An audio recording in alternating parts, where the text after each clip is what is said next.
Well, in the middle of this other rollover project, they called me up and they said, you know what, we were wrong. It actually rolls over to month. How soon can you move everything to Azure? And me, because no guts, no glory, I said 30 days. Yeah, you laugh. But first I have to finish this other project. So this was October, I have to think about that. This was like in August, and I said, okay, we're going to do it. We'll have it up and running by the end of by Thanksgiving. Everything will be up and running in Azure. And my boss was like, yeah, right. And I said, no, we can do this. I said, let me show you how easy it is to put something in Azure. So, of course, I tested this beforehand. I'm not stupid. We have a Silverlight application. So I took the Silverlight application, we right-clicked it, added a cloud project to it, and published it. Associated the role with it and published it.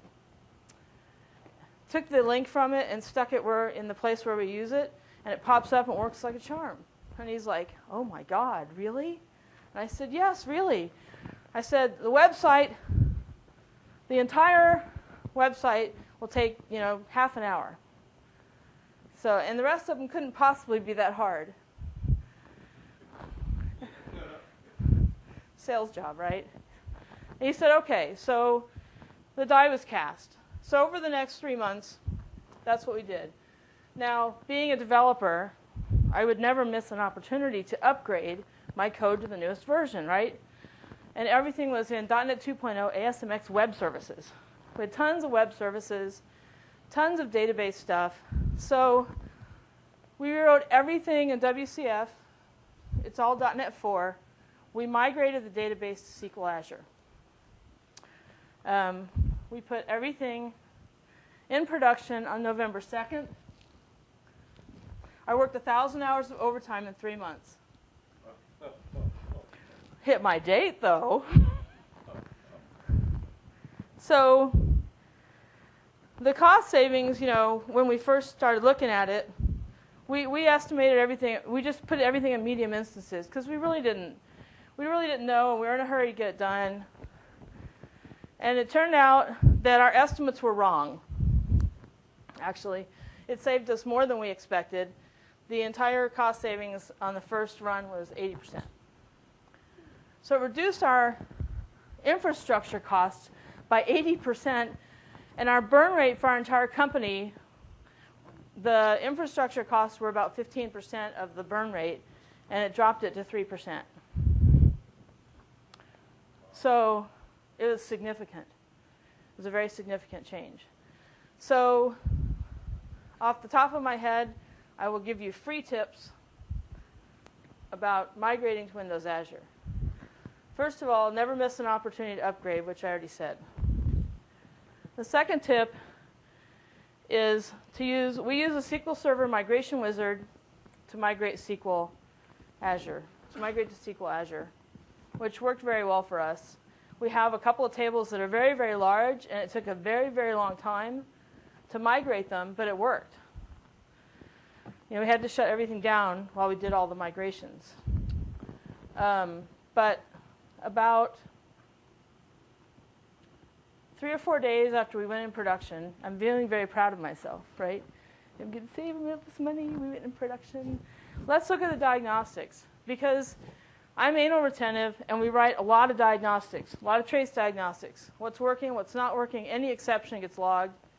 Thousands. There are thousands of exceptions in the trace diagnostics. So I had to lean over and put my head down between my knees so I didn't pass out. And I start looking at them, and they're all SQL errors. They're all SQL Azure errors, every last one of them. And so I ping some people, and I get a hold of somebody on the SQL Azure team, and they're like, well, did you read that connection management article? Not so much. Okay, so I go off and I read the connection management article, and I come back and I say, okay, I read the article. And they said, did you put in exponential retry code? And I'm like, what the hell is exponential retry code? And after they explained it to me, I find it a little disturbing that they actually have a phrase for that. But So exponential retry code, you basically try it once. And if it fails, you try it again. And if it fails, you wait. We wait like 7.5 or 8 seconds. You try again. And if it fails again, wait 16, try it again. And eventually, you should just give up because it's hopeless. So I put in the exponential retry code, and this problem with SQL Azure was caused by, there's several things that caused it. One is there's a bug in ADO.NET. I know it's a surprise. Where the connection pool will hold on to connections even though they've died after 30 minutes. So you pull a connection and then try to execute against it, and it will crash. It won't work. That's a transport level error. Memorize that phrase. If you see that, that's what it's doing. So we immediately do a get, pull the next connection, it works fine. So I'm not really as worried about those. But when I have a customer sitting there waiting for their desktop application to authenticate, them, that's a little more concerning. So the second thing they said was, well, actually the very first thing they said was, you shouldn't be connecting to SQL Azure directly from the desktop. And I said I'm not, because everything goes through WCF services. So I would recommend against writing an app that directly connects to SQL Azure. And as someone here noted earlier, to always go through a proxy layer, because you get the fastest performance with SQL Azure from Windows Azure. So this went on for a few months. The retry code helped. We had fewer total failures, but I still found it disturbing. And when I went off to the MVP Summit, I was annoying about it. And they assigned somebody to me. I was a little worried at first, but they took our code. They took our data, they ran the stuff, they looked at it, they analyzed it, and they came back and they said, it's not you, it's us. And I said, I want to break up. But in all seriousness, we did actually test running SQL Server in an Amazon instance and accessing it from Windows Azure services. It was very bad. It was like 10 seconds, 12 seconds latency. So that wasn't an option. So we had a long talk about it. And they said, basically, we're a very small company. And our application is disconnected. The customers use the application on the desktop, and there's parts of it that run on the web, but they don't run constantly. It's not like constantly hitting the services. So they get a lot of connections that die out. And the other problem is that if you're on a server, we have a very small database. It's only 3 gig. So we're on a server with people that have 50 gig databases that are running at this performance level, and we're like, hey, can we have some time? Can we have some time? And they're like, no. So they found that they had this problem in a case like ours with a smaller company. If you have, I know the guy that wrote the Dutch guy that wrote the application that tracked all the cows. So this was a cool Azure application. They have sensors on all the cows, millions of cows, sending data up to satellite and down, storing it in table storage and in SQL Azure. Never have a problem at all. Like, that's fair? And it really was tied to the fact that we were smaller, and so we didn't have the bandwidth, and they were being throttled. So if you're on a server and their SQL Azure database is being throttled, it impacts your performance as well. And they'll also take and move your database to another place to make sure you have better performance, and you can have disconnections at that point. So there's all these valid reasons why it can happen. We just were in a perfect storm where we had a lot of them. So I have to say that it's been a year. We've been in production a year. And by the middle of the summer, we hardly ever saw the connection problems anymore. I still see the ADO.NET bugs. What was the error? Transport level error. We still see those, but we hardly ever see the whole retries. And we're anal, so it logs try number 1 failed, try number 2 failed, try number 3 failed, try number 4 totally failed. So we had some last week, but they logged that they were having a problem with SQL Azure in our area. So that's been really successful for us. So we're up and running. We add new services. Our costs, we went back through and resized all of our instances according to the performance metrics that we put in to check. And now I'd say we're probably running, we've added new services. Without the new services, we're probably running at 90% of the cost of what we used to pay. So that's my Azure experience. Do you have any questions? 90%. We're paying 10% of what we used to pay. Yeah, it's substantial. I mean, it surprised even us, to be honest with you. Yes? Do you have any concerns that Microsoft will terminate the service from your company like Drive? My only concern that Microsoft, you mean that they might just throw Azure out? Yeah.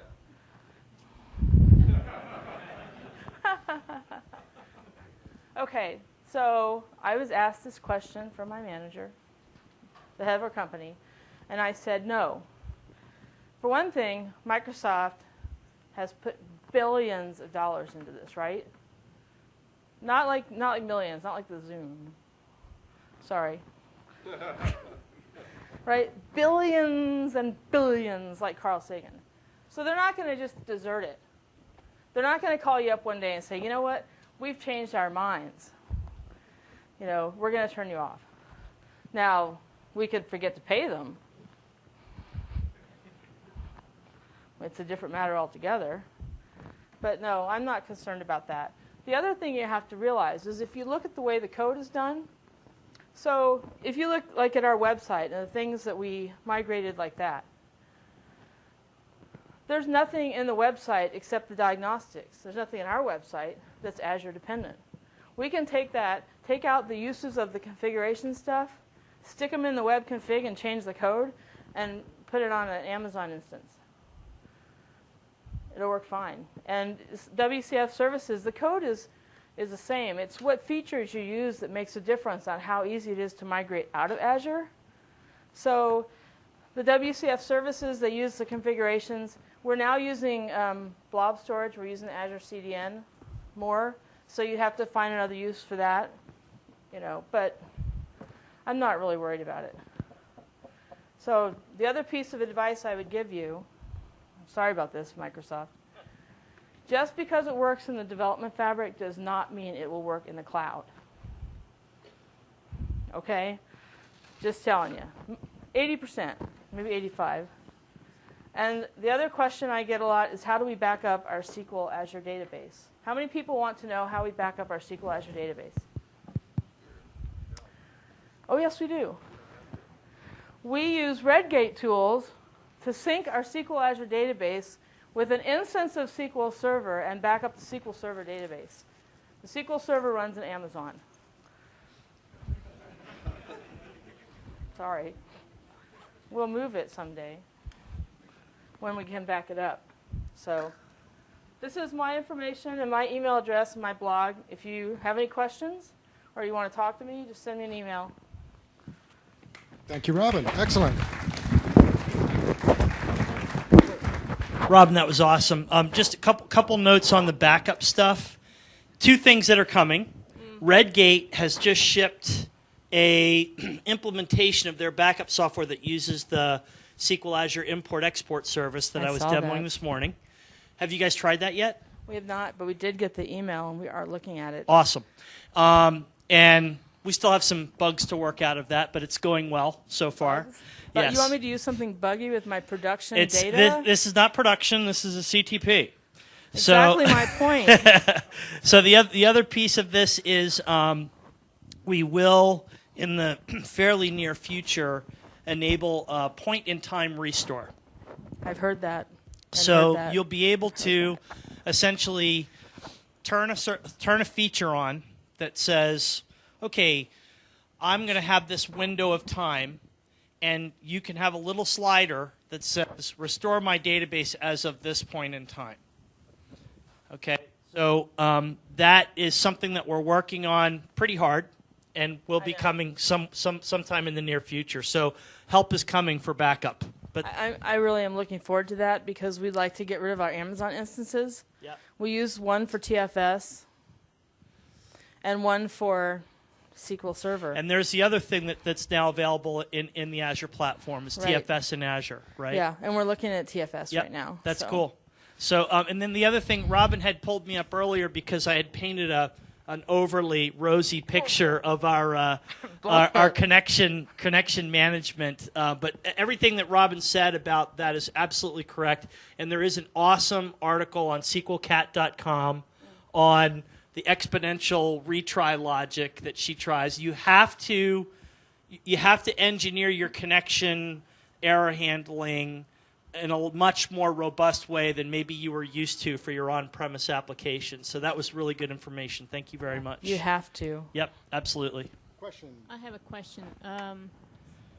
Is there any word on, for example, for SAP systems, you have to define certain SQL, patches it has to run on.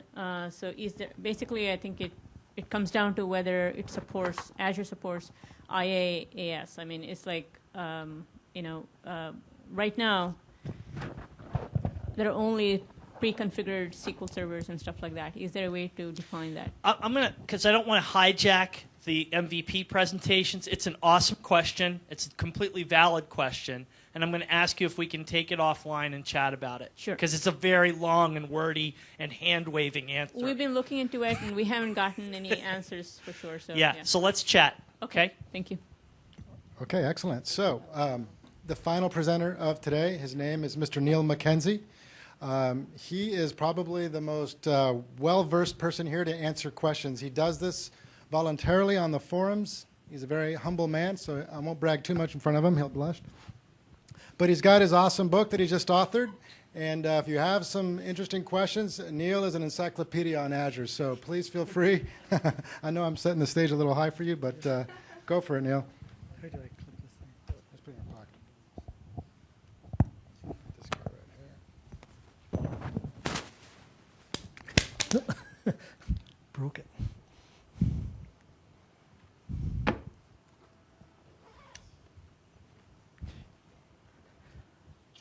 Can you hear me? So I don't know, the New Yorker this week had an article about how Siri doesn't work with Scottish accents, so you can put your iPhones away.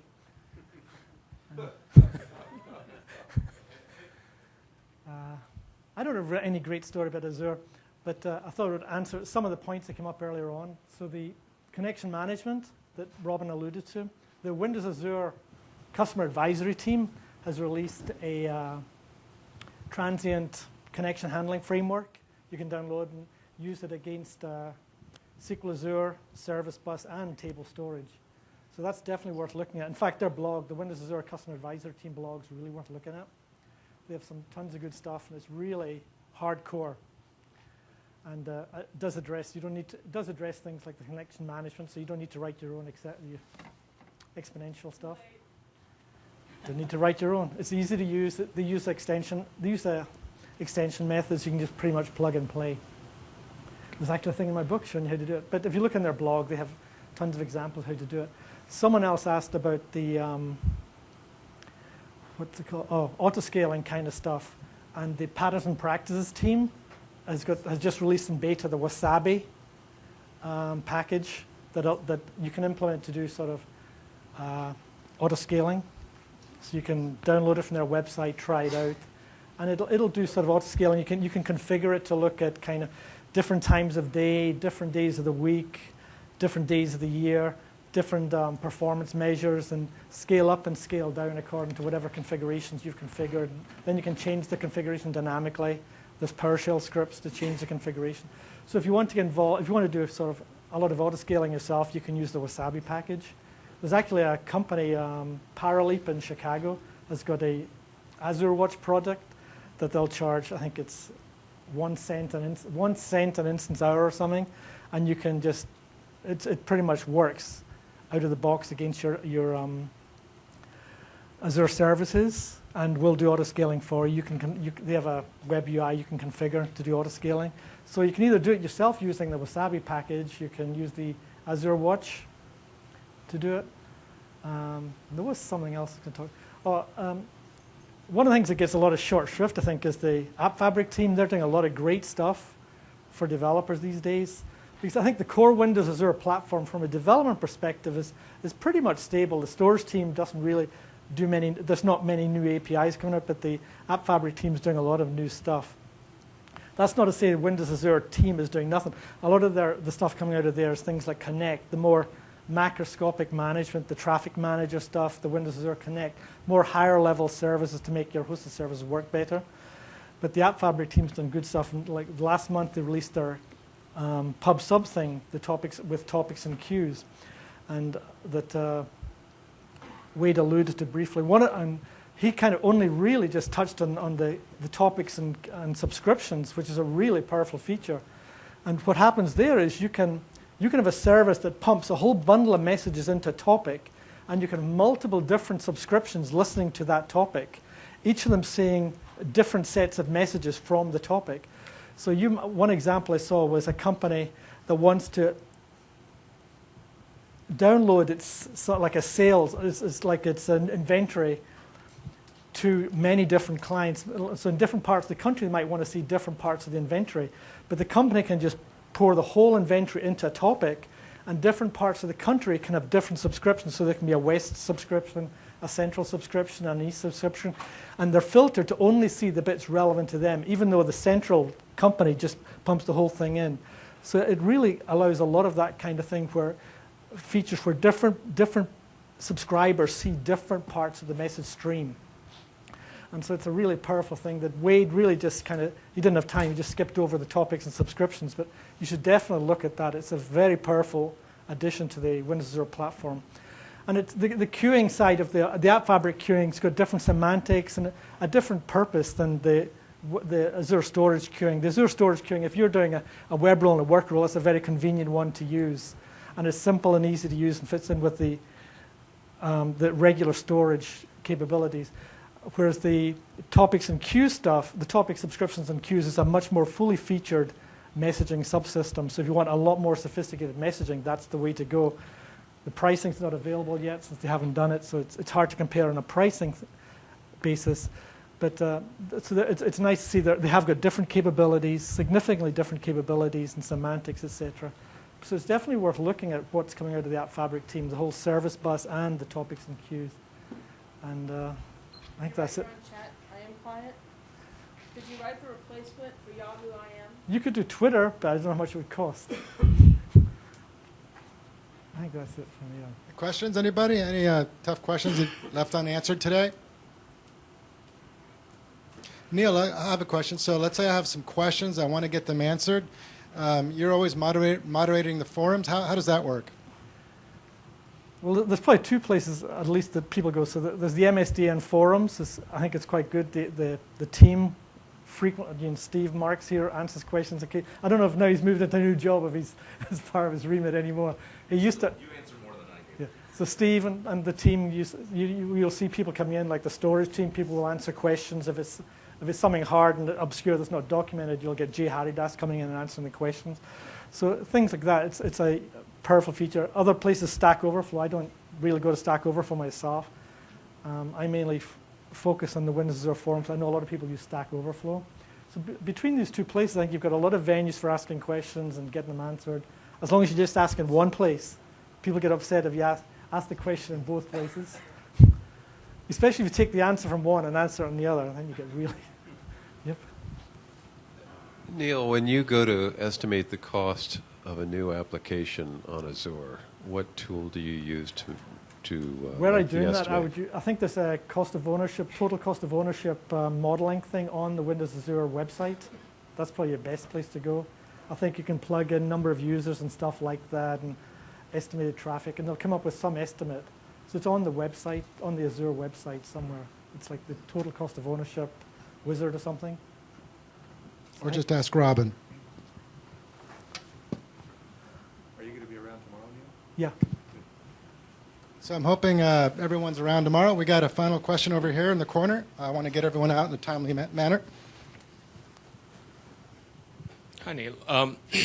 As a solution vendor who has customers would be willing to buy it on cloud as well as on-prem. Considering the amount of the breadth of technology that is available in Azure, the way you architect an application offering for a client who is on cloud versus a client who prefers an on-prem solution, the biggest problem is you have two different code base, two different architecture that you have to go on maintaining. Is there any best practice as a solution vendor to handle that trouble? Well, I think a lot of people are trying to sort of make it so they can get as much as possible a single code base and can isolating out, say, the use of the storage system so you can swap some different storage and that kind of stuff.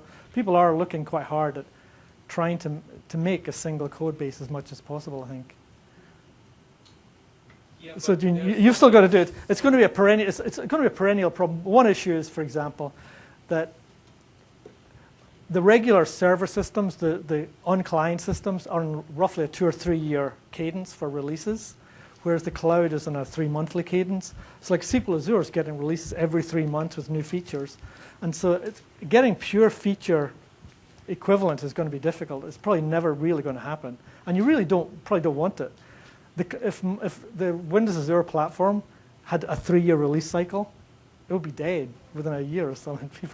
So you do run into that issue that there will be feature differences between the two. It's inevitable. No matter how much people might like Microsoft to have pure feature equivalence, they have done things like the caching service, for example, has the same API, but not all of it's implemented in the cloud.